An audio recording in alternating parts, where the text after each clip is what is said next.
So humor, it's one of those things, right, where we just don't do it enough. We don't laugh enough. Why is it so important to add humor to your life? That's coming up in part 3 with Cortney McDermott. You have found yourself right here and now, as we are about to say, in the middle of the sandwich. This is where all the good stuff is. And I don't know about you, but like I said in part 1, I super suck at time management. I just am easily distracted. It's like I need somebody to tell me what to do at every moment, or I just get lost. Like, it's bad.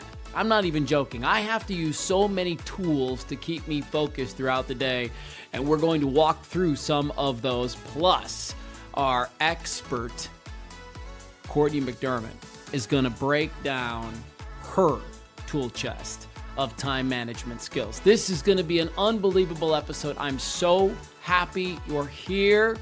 We're going to get to that podcast right after our word from our resource partners. Hang on. You've probably heard me say this before, but most of the things that kill us are preventable, and that's exactly why I put my heart in his hands, in his care. I'm talking about Dr. Robert Todd Hurst and HealthSpan MD. He's my cardiologist because I appreciate his holistic approach to heart health. There's nothing out there like HealthSpan MD, his AFib reversal program, his CAD reversal program. Get the link on the resources page at learnfrompeoplewholivedit.com. So almost every week of my life for the last 2 years, somebody will ask me about the retreat that changed my life. And I'm so proud to present Spirit Quest as one of our official resource partners. Founded in 2007, it's the holistic wellness center that changed my life, helped me overcome anxiety, helped me work through conflict, gave me all these tools to manage stress, and they would love to do the same thing for you. To connect to Spirit Quest, click the link on our resources tab at learnfrompeoplewholivedit.com. And when you get on the phone with them, make sure you mention that you heard it on Learn From People Who Lived It. Find Learn From People Who Lived It wherever you get podcasts. Search it using all one word. Learn from people who lived it. Welcome to another episode of Learn From People Who Lived It. So welcome to Learn From People Who Lived It. I'm Matthew Blades. Cortney McDermott is back with us today because we're in the middle of a 3-part series, and we're right here in the middle. We're in the sandwich portion of it, the meat, the lettuce, the tomatoes, the mayo, where all the good stuff is. And today we're going to be talking about time management. And I mentioned in our part 1 series that this podcast is for anybody who, similar to me, ties their value to their productivity. And so I want to ask you, Cortney, as we begin today, are you somebody who ties your value to your productivity? I used to be. Let's walk that through. Go ahead. I definitely used to be. I used to run around and say, oh, I'm so busy and I've got all these things to do and all that. And at a certain point, I really do think it was from one day to the next, pretty much, I removed the word busy from my lexicon. Okay. I actually started saying busy is for bees. I don't do busy. I'm not busy. And I flipped my relationship with time, which I'm sure we'll talk about here just a little bit. I started to focus on the things that were really important for me. And then somehow it seemed almost as if time expanded.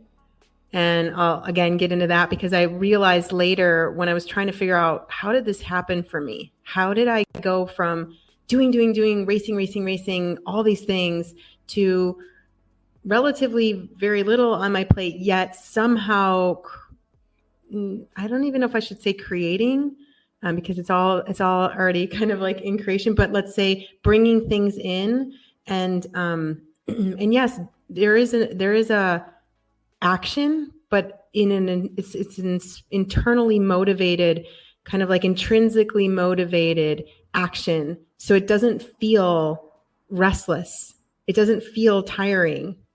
And it doesn't take me nearly as long either, because it's coming from a different, it's almost coming from that source energy, if you will. Does that make sense? Yeah, it does. And so I'm going to press even a little harder here and say, okay, well then, so what are you suggesting? That I just get lazy? That I just go sit on the couch and like I just go have coffee with my girlfriends and like help me understand this a little bit more. What are you asking me to do? No, actually, it's quite the opposite. It's quite the opposite because at the beginning, what I'm talking about will take an enormous amount of effort. It's almost like or I should say, an enormous amount of resetting, like resetting your whole system. Because right now, we're sort of, I want to say for whatever reason, the words are coming like almost on crack, like with our phones and all the things We're we got on to crack. do and all this We're stuff. 100% on crack. Yes, It feels 100% like on crack. so many people are on crack, and Yeah. I don't even know if I've ever anyway, I don't even know if I've ever seen anyone on crack, but I'm just saying it feels like on speed, like all this stuff and figuring it out. And what I'm suggesting is pretty radical. It's also very simple, but it's the opposite of doing a lot. And it doesn't mean, oh no, now I'm going to sit on my laurels and like watch TV all day. It's actually what we were talking about. It harkens back to what we were talking about in the previous episode of I'm going to get quiet. I'm actually going to start and end my day with intention for a change. Like I'm actually not going to check my phone first thing.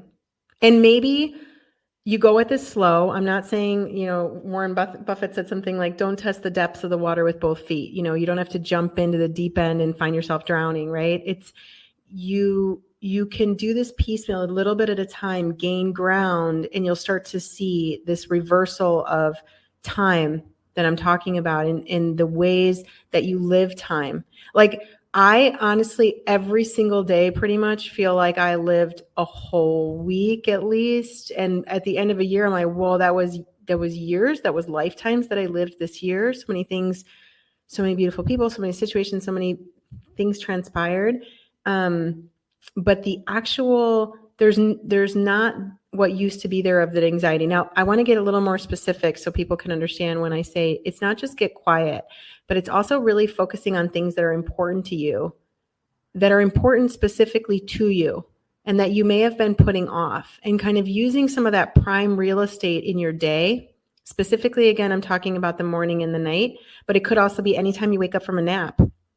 I mean, some of our most brilliant inventors and thinkers, they would always take a nap when they were struggling with something, and it would be a quick nap, and then they would get the answer, like Eureka, right? They wake up because why? Because they're dipping into other frequencies, right? We're moving automatically into frequencies like theta, where we could be a little awake and a little asleep, but then boom, something comes through to us, right?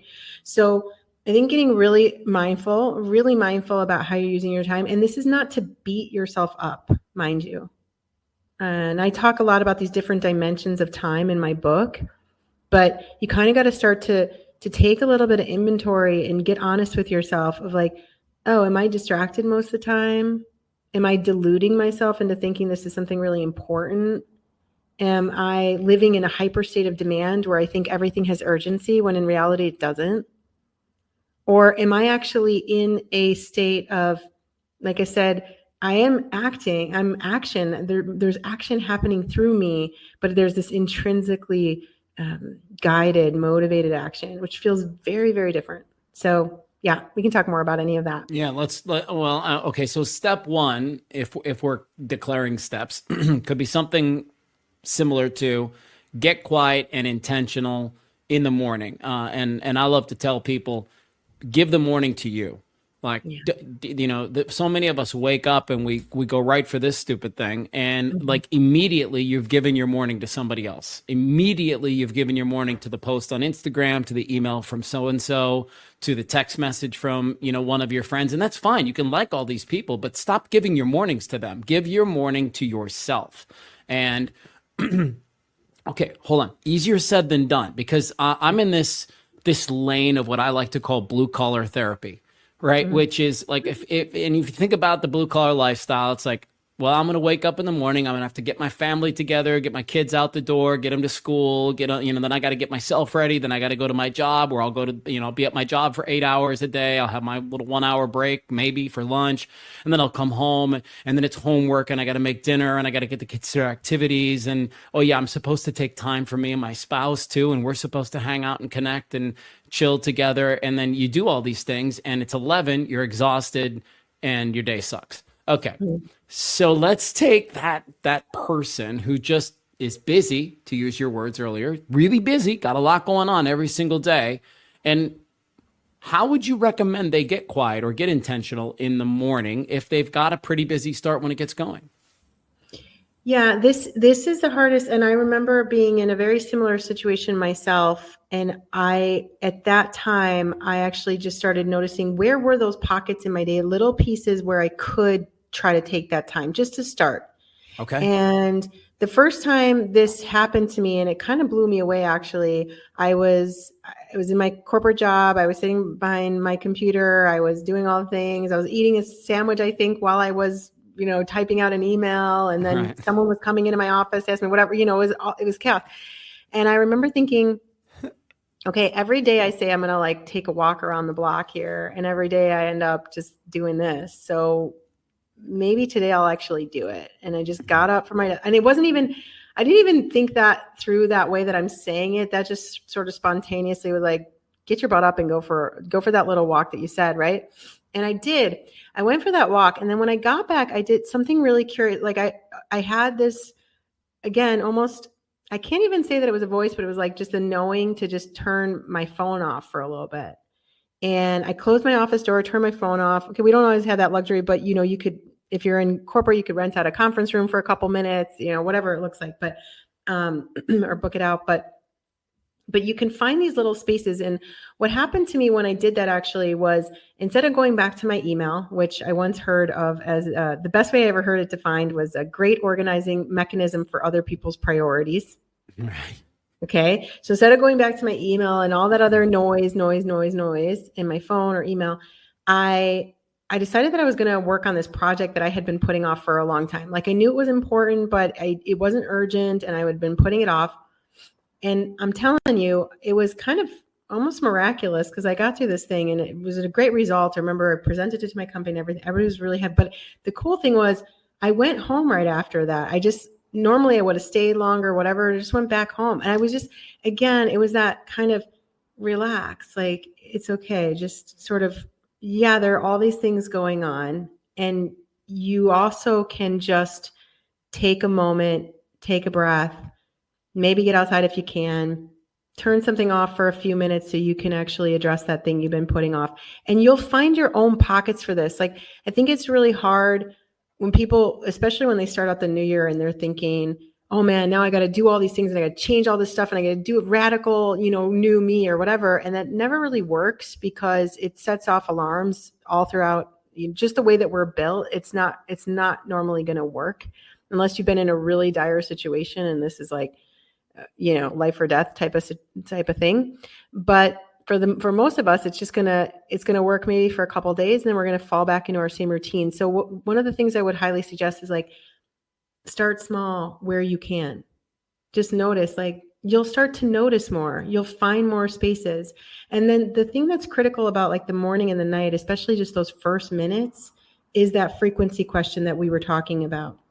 Because a lot of us can't take the whole morning, or we can't take a big chunk in the evening, whatever. We got all this other stuff going on, fine. You'll notice that you'll start to be able to take more of it when you are taking advantage of that prime time, because there really is a prime time. Your organism is at its optimal, right? That like especially when you wake up, and it's just a few minutes, but you can bet your bottom dollar that if in those few minutes you reach over for your phone, you start, waking up, like to your point, with other people's priorities, all of a sudden that sense of overwhelm and anxiety and frustration about not being able to get done what you got done is augmented, because the moment that your brain is most programmable. This is what we have to pause on this point. Your brain is most programmable first thing in the morning and last thing at night, or right before you doze off and right when you come out of sleep, period. And you're just in a different brainwave frequency. If you're waking up, you're coming out of delta, you're going into theta, you're going into beta, or going into alpha, going into beta. It's just what is happening mechanically in your body. So understanding, like, hey, if I spend those first minutes looking at this stuff, it's a surefire recipe for that. But I'm talking like 5-10 minutes to go outside and look up and activate serotonin from the sky rather than your phone. I'm not talking about like hours, Right. but finding those pockets and honoring yourself enough, deciding that enough. Like, I don't have to live in anxiety and overwhelm, and I don't have to glorify busy. I think if our society stopped glorifying busy, we'd be in a much, much, much better place. Like, there's nothing glorious about being busy. There's nothing cool about it. There's nothing even very productive about it. It's just, for me, It's I'm just bored. Like, I'm exhausting. bored. I'm bored by it. Like, I have sometimes people will call me and they say, "Oh, I have this point and that point and whatever." And I'm like, "Okay, fine. Like, I'm here. We'll see each other when we see each other." Like, Yeah, right. you know? And I just find it at this point amusing, but also something that, we can let go of that, I think. Time. So in today's podcast is all about time management, and it's all about putting time into your day for the things that are important to you. And so, one of the things that I had to do is because I decided meditation was a key ingredient in my day. And even when I had my morning radio show, listen, my alarm clock went off at 3:15 in the morning. That's not normal. And it went off at 3:15 in the morning because if I woke up at 4 in the morning, which I would have preferred, I would not have been able to give my morning to me. I would have woken up and I would have given it to somebody else right away. And so I know without question that when I started turning the alarm clock back 45 minutes to allow myself enough time to wake up, this was my routine. I would wake up at 3:15. I would get ready. I would drive to the radio station and I would go sit in a studio by myself for 30 minutes and I would meditate while all the producers and co-hosts and everybody were showing up and getting busy. I was just chilling out in the room. And what was so cool about that, to give some weight to some of the things that you've said today and in our last session together, was all these great show ideas would come to me. I would come out of that meditation. I'd be like, I got the whole day planned. I got it all figured out. This is what we're going to do. Mm-hmm. Yes, exactly. And I think, oh my God, when you discover the wonder of this, what you're talking about, you're so excited to get into that quiet with yourself and to prioritize yourself, because you know that those whispers, those knowings, those intuitions, those, like right now, for example, pretty much every time I get major interview requests, like written interviews, or when I'm doing a client summary or whatever, I used to sit at my computer and really just like, labor over whatever that assignment was. Now I literally, like I was saying before, I go lay down. I will take my phone. I turn data off. I'll have my phone. I'll dictate the answers that come to me. Answers come to me. And now if you had told me, 5 years ago, 10 years ago, when I was roughing it out in that busy, busy world, that I would be doing that and that I would just be getting these answers and these things would just be flowing through me, I would have looked at you and been like, yeah, okay, whatever. Which is what people are doing right now as they're listening to it. They're like, yeah, right. But like your confirmation, I'm confirmation, loads of people that I've worked with, really people at quote unquote performing at very high levels, playing at really high levels. Like they're delegating more to that intelligence that courses through all of us than the average person, much more. And the ways that they're doing it are varied. Like you called it meditation. I might go into something that I call meditation, or I might just go lay down and I'll just grab my phone. I just lay down. I'm just relaxing. It's not. It's when you find it, you don't want to, like, it's the most exciting thing ever, because you're like, wait, this thing that they said about being inspired, it actually exists. Yes, it's right there. It's for all of us. It's not just the few lucky ones. And don't you kind of feel like this is how we could have answered one of those questions in the first episode we did together, where I asked you, I said, how do people develop trust in themselves? And this is kind of one of the ways to do it, is to get into a practice and start to build trust with, okay, you know what? Every time I sit down and I get quiet, some things are coming to me. Okay, I'm gonna do that again. I'm gonna do that again. And then you get good at it and you start to trust yourself in those moments that, like, well, what I don't need to do is keep pressing, keep grinding, keep moving, keep doing. Right. And what I need to do is I just need to stop and be. And so Just a quick tip I feel compelled to mention to people is one of my absolute go-to favorite tips in the world is to get everywhere you need to be 15 minutes early and sit in your car for 10 minutes. Yeah. And just, it's such an easy thing and an easy way to manage your time. Just get there 15 minutes early, sit in the parking lot and chill the Frank out for a couple of minutes, just you and your head and your breath and whatever else you want to do. But man, just doing that puts you in such a great headspace for whatever's getting ready to happen next. So I just wanted to mention that. And I think that's worth saying. So let's keep going on this time management piece. For folks who are busy, and there's a lot of us out there who are just doing and doing and doing, are you suggesting, or are we suggesting, I don't want to put you on the spot, are we suggesting that they are filling their days with a bunch of nonsense? Are we suggesting that they probably have things in their lives that can go by the wayside, that are like filler for them because they don't want to sit and be, and they're just better off when they're always doing something? Is that something? Can we poke the bear a little bit? Yeah, this is a fantastic question because for me, it brings up the Pareto principle. Okay. Or what's often called the 80-20 rule. All right. What is this? What I've seen is more like 90-10 or 95-5, which is that 95%, 90, maybe 80% of your results are coming from that 5% or 10% or 20% of your efforts. Got it. So there's really only a small percentage. And the better you get at understanding this, the greater that percentage becomes, in the sense that you will only be putting in maybe 5% of the effort and be getting 95% of that result. And you will know what that 5% is. It's like Archimedes when he said, give me a lever long enough and a fulcrum on which to put it, and I will move the world. Like, that's what we're talking about here. It's pretty powerful stuff, knowing that most of the time, the busy is actually just, I'm just buzzing around. Which, by the way, when you get quiet, like we're talking about, there's going to be the part of the mind that's like, no, I don't know. And all this the onslaught of thought and things that, whatever you have to do, whatever.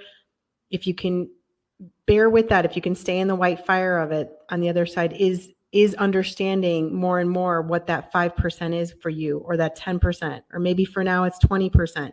But you start to really understand this thing is important. This thing. So for me, one of the biggest questions of like when people ask, what should I focus on? There are very specific things to you. They're specific to you. Like, you can't delegate them. You can't. You have to take care of them, whatever that looks like. But understanding, okay, what are those things, and what is all the rest that's just noise? How can I start to just lessen some of that noise? Whether that's literally the way we're talking about getting quiet and starting to have more of those answers come up and emerge for us, or whether that's also in the sense of like, there's physical noise around, there's actions that we're taking that are not conducive to, or should I say, they're not lending themselves to our happiness, our fulfillment, whatever that looks like. I think here, when I talk about time, mostly I want, there's different dimensions that I talk about, but the central one that I think is important for us to just kind of highlight here is like, when you're focused on things, and I mentioned it before, but like really important to you, but maybe not necessarily have that sense of urgency. And if you can learn to start to prioritize some of those things, again, you're going to get that time flip scenario. The lever, you're going to start to understand what the lever is. Like you talked about meditation. You can't have someone else meditate for you. Like, you can't have someone else do your workout. You can't have someone else connect with your kids in the sense like of that time that you want to have with your child. Like, you can't say, oh, someone else can do that for me. No one else can do that for you. There are lots of things that other people can do, or that you can let go of if you get honest with yourself and you really look at it. But there's those important things that we all say, well, there's tomorrow. One of the things that really helps me with this is also just realizing like our mortality. Yeah, it's such a great statement to make. I'm glad you said it. Not enough people consider it. Right. It's like, I mean, I thought about that recently. My daughter really wanted to take a trip, and I was like, well, hey, I mean, I'm not planning on kicking the bucket anytime soon, but like, would this be something that I regretted not doing or not doing together if, tomorrow wasn't like things, if I'm not going to be here in a couple of weeks or whatever. I mean, I know that might sound morbid, but it's actually, for me, it's actually just this beautiful way of realizing like, hey, no, this thing's important. Let's just do it. Let's just go for it. I'm going to put you and I on the spot. Do you mind? Do you mind if I put you and I on the spot a I little bit? love it. Do it. Let's go. Let's go. So, okay, with this idea of being busy and all of the things that come with it, isn't there a time to be busy? Isn't there a time to grind your ass off? Isn't there a time to stack it all up at the same time and get after it? Because what I'm thinking about, and the reason I'm putting both of us on the spot is we both had really unbelievable careers for 20 plus years. And we got to do jobs that people dream about, that people talk about, that people say, one day I want to, like you and I both had that gig. Mm-hmm. And I don't think you would have had that gig. I don't think I would have had that gig if I wasn't in that space of, yes, like, of course I'll do it. Yes, I'll do it. Yeah. Is that an opportunity? I'm in. I'm in. Sign me up for that. I'm only going to sleep 4 hours, but that's fine. I'll suck it up for a couple of days because I know this is what it's going to take to get to this place. And so I think we have to kind of recognize that there was a time for us to be real busy and for us to stack a lot of stuff. But then you eventually you get to a point. The problem is that works until it doesn't. That's kind of how I like to phrase things. And so that's a really good strategy for a period of time, but you cannot sustain that for life. That'll just kill you. It almost killed me, and I'm sure it almost killed you. So the question is, isn't there a time to be busy? I know. What do you think about that? Because you had to do it. Yeah. You know what I think you're talking about that's even deeper is what Napoleon Hill called a burning desire. Okay. Like we had this burning desire. We both had it. Probably if someone's listening to this and they've listened this far and they've listened to our other episodes, they have it too. There's this thing. It's actually in all of us. It's like a flame. And when you fan it and you start to realize like that's it, there's this, we all have it, but in some cases, like it might be so dim that some of us don't recognize it or we don't know it, but there's others of us who know it. Like it's this burning desire to expand. And at first we think that expansion, at least I can speak for myself, is in some sort of external like achievement and thing that we can once, we're that light, like that sensation that there's more. And we go after it like that. And a lot of us do that. And so to your question, I think that's great. But there's a point that you get to where you realize it's also not it.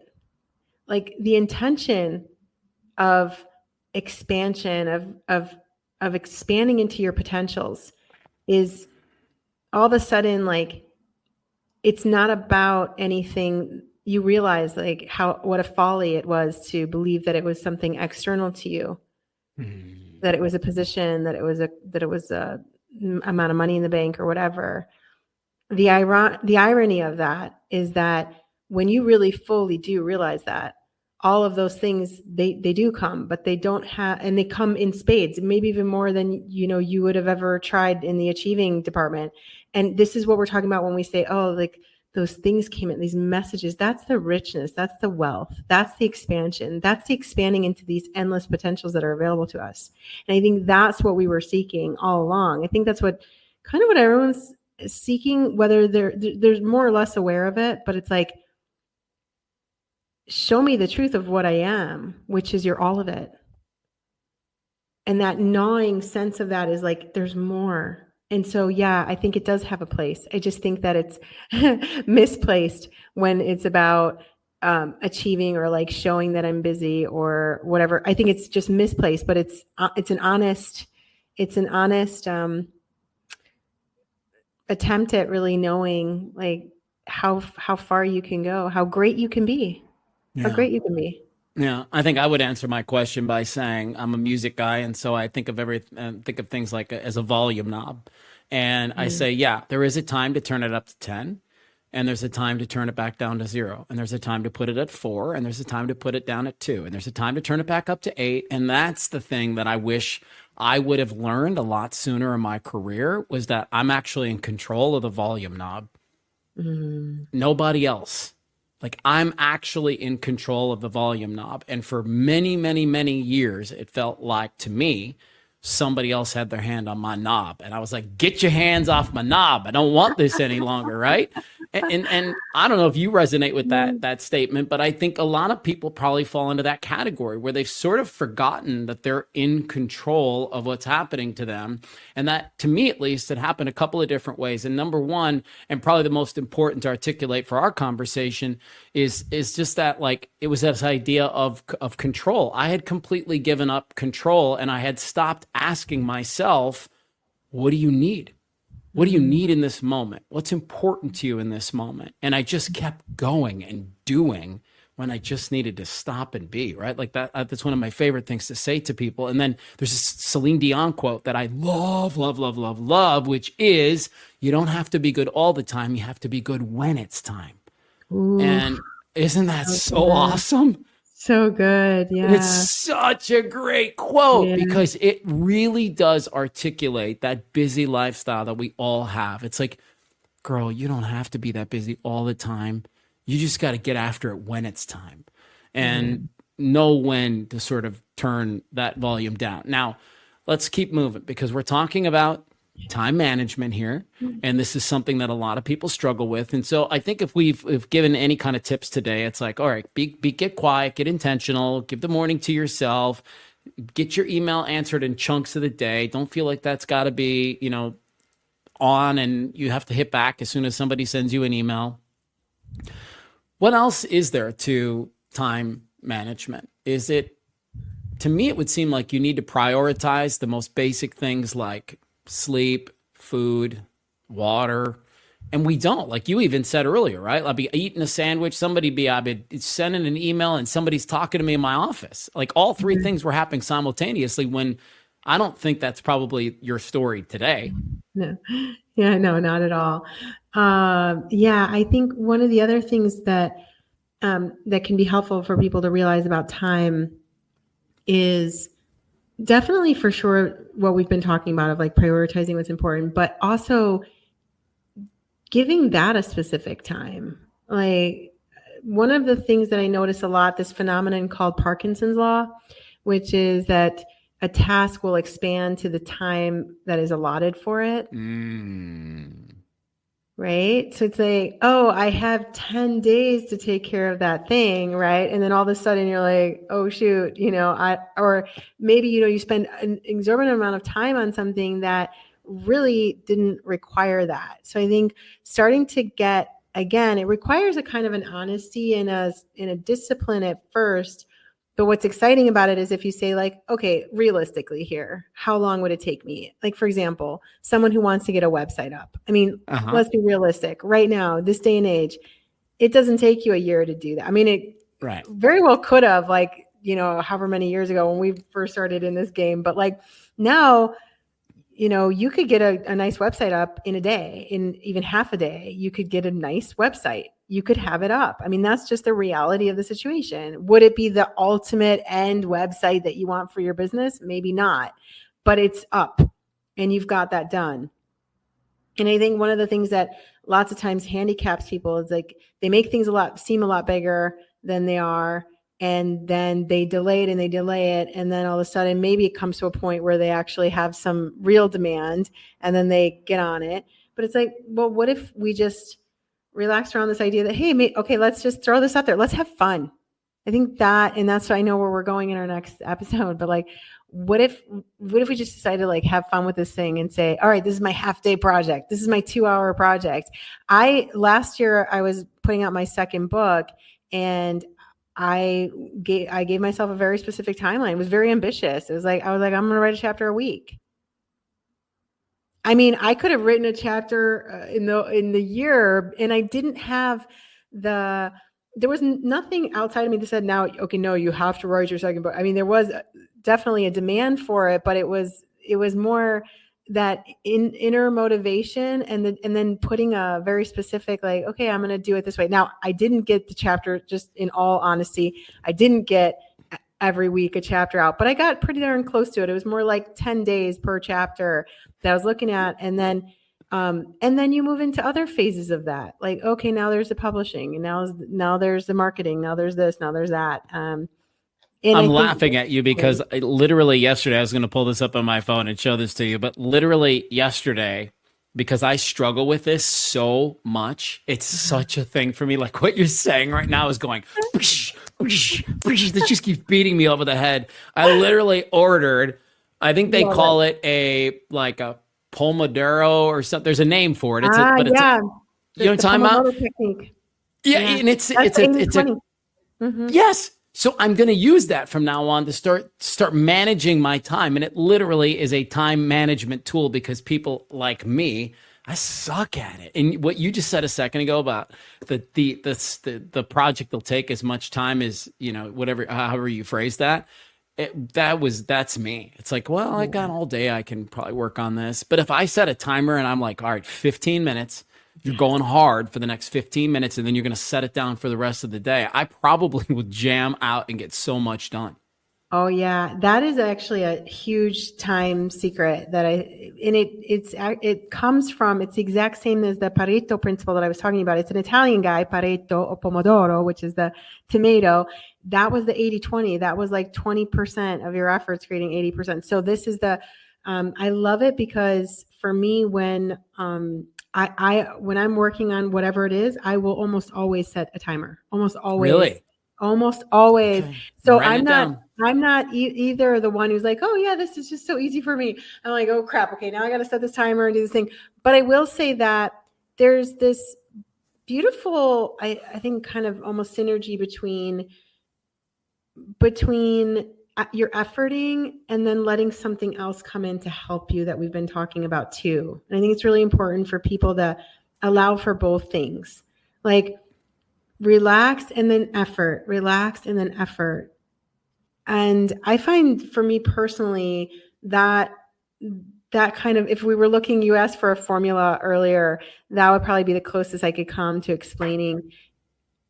Lots of times people say, well, you have this huge body of work. I'm like, well, yeah, but it was one word at a time. It was 1 20-minute block at a time. It was, that was what it was. And now it's all of that, but it didn't just magically appear. But there are things that do kind of magically appear to help you when you're putting in that kind of effort.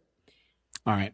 As we wind down time management, part 2 of our 3-part series. And by the way, humor, adding fun to your life, is going to be part 3. I'm really looking forward to that. You write about in your book this permission to opt out. And so we need to wrap up, and we need to give everybody listening permission to opt out. One of the things that I like to talk to young parents about is, because we all experience this, and if you've got multiple kids, it's even harder. But like when your kids get into activities, right? When they get to be 4, 5, 6, 7, 8, 9, 10, and then, all the way through high school, and they get into activities, especially when they're little, there's a lot of pressure to be at all the things and to do all of the things. So you're like, well, I've got to drive him to practice, and I've got to be the snack dad and the snack mom, and then I've got to watch practice, and then I've got to drive him home, and then we got to go over to Billy's house because we're having a play date, and there's like a million things that can happen for parents, especially if you've got kids that are busy. And I like to give people permission to skip practice. I like to say, how about you carpool with the 3 other close buddies that you've got on the team or the dance or the whatever the thing is, and you guys share the practice, so that at least once a week you have a couple of hours where you don't need to be in that space. So what are some of the things that you share with your clients, your friends? Maybe it's stuff that you've written about in your book. on this idea of permission to opt out. Opt out of what? Yeah. So when I wrote opting out, it was like we're so opted in for everything, right? It's not just those really important things like being with our kids when they need us or whatever, but it's even a bunch of newsletters or whatever it looks like then. And here's the thing, if those things are actually moving you forward and giving you that sense of motivation, inspiration, fantastic. Like if they're not, it's noise. It's noise. And just starting to really get honest with yourself of like, where's the noise? And also, where are those things in my life that I'm doing more because of maybe how others might perceive me? Or or I'm doing it because I feel some sort of sense of obligation that's not even maybe a real obligation, but I feel somehow like that's there. So I think there's kind of a coming to Jesus moment that has to happen inside of us when we decide to take back our time and use it in ways that feel really good to us versus just, again, it's reminding me of the book conversation we had in our very first talk together of like, oh, but this is just how it is. Well, it doesn't all have to be like that. Little experiments, but really getting started with them. The other thing that's really helpful for time, because there's so much, I mean, I could go on and on. Time is one of my favorite discussions too, and how to work with it. But the other thing that can be highly helpful for people when they're looking at wanting to do something new is linking it to something that's already existing in their pattern. So like, say you do drive Timmy to the game and you're sitting there, but you've been really wanting to listen to these podcasts that give you that motivation. Well, you're still watching, but maybe instead of all the other external noise and craziness, you could pop one earbud in and just listen to something that's moving you or inspiring you. Or I used to do something really funny. People used to make fun of me for this, but I used to go I wanted to start to learn to do push-ups. And every time I would go to the bathroom, I would do like 5 or 10 push-ups or something. And I'm telling you, my God, my arms never looked better. It was amazing. But I was associating this new habit that I wanted with something else. And I was doing a little bit, like not massive amounts, but a little bit. And it was really funny because after a while, I was traveling so much and it just became a little bit like it wasn't really working out. I'll probably go back to it at some point, but it wasn't really working out for me. So I kind of stopped. But every single time I went to the bathroom after that, it was like that my body wanted to just go and do some push-ups because I had learned it, right? But it's associating patterns, associating habits can be very helpful, making it as easy for yourself as possible to do the things. Experiment. Don't be afraid to experiment. Like what gets us into ruts is the rut itself, is like the fact that we just are running the same course over and over. So yeah. Play. Okay. I like it. And for everybody listening, be on the lookout for Cortney's new books. The first one is going to be called Push Up While You Pee. And the sequel will be Push Up While You Poop. And they are enlightening, insightful books that will really sculpt your arms. And I think you're onto something here, girl. Thank you. I was looking for the title of my next book. Thank you, Matthew. I really appreciate that. How many copies would you sell of Push Up While You Pee? I mean, honestly. A gazillion, at least. A gazillion. That's exactly right. Yeah. Okay. So have we left anything on the table? Do you feel as though there's something that we haven't gone into with regards to time management and how people can do a better job? And just to recap, we're getting quiet. We're getting intentional. We're turning off the phone. We're renting out a conference room if we have to just get by ourselves for a little while at work. We're emailing in chunks of the day, not all day long. We're going to set a timer when there's tasks that we know we need to do. We're going to actually get out a piece of paper. We're going to go, and I was thinking about this as you were saying, it's almost like somebody who's trying to lose weight, where their coach might say, I want you to write down every single thing you put into your body that day, everything you drink, everything you eat. And I think you're challenging people to do the same thing with their day. I want you to write down everything you do from the moment you wake up until you go to sleep, and then find out where that noise is. And then once you discover that, then, it becomes easier to see what you need to eliminate from your diet. And then lastly, do push-ups while you pee. I think that's where things have gone today. I love it. I love it. And I do have a whole time model of some of what we've been talking about, but for you to take that kind of really honest inventory, and it goes from distraction to delusion to demand to design. And when you are doing a lot of what we're talking about here, you're living much more in that frequency of design where you are actually you feel like you are writing the script and you get out of these other ones. So yeah, I think that's quite a bit for this one. It's quite a bit. It's a lot of things. But here's the thing is like with any kind of transformation in your life, you have to find a starting point. And we're not suggesting that you do all of these things. It's like, don't listen to our podcast today and then tomorrow decide, okay, I'm going to wake up 30 minutes early. I'm going to be quiet. I'm only going to email chunks. I'm going to, do this thing with lunch. I'm not going to, don't do all of the things. Do the one thing that sort of resonates with you. Like, as you've been listening to us, you're thinking, you know what? I would like to wake up. I can have the capacity to wake up 30 minutes early. I have the capacity to get to things 15 minutes early and just sit in my car. I have the capacity to listen to a podcast while I watch my kids do their sporting events and these types of things. And then once you've mastered that, stack something else on top of it. Start to build your habits instead of saying, I need to do all of them at the same time. All right. Part 3 is going to be so fun. See what I did there? It's going to be so fun because it's going to be about adding humor to your life and just the importance of that. And it really is, as far as I can tell and understand, one of the key ingredients to self-care. And it's often overlooked. And so we're going to talk about how to add humor into your life, the importance of fun, and we'll look forward to doing that on episode 3 with you, Cortney. Have a great rest of your day. You too. We have 3 goals with Learn from People Who Lived It. 1, to help you feel less alone. 2, encourage you to seek out a coach, a therapist, a church, anyone who can help you get through your journey and find some healing. 3, when you're ready, share your story with us. Find Learn from People Who Lived It wherever you get podcasts. Search it using all one word. Learn from People Who Lived It.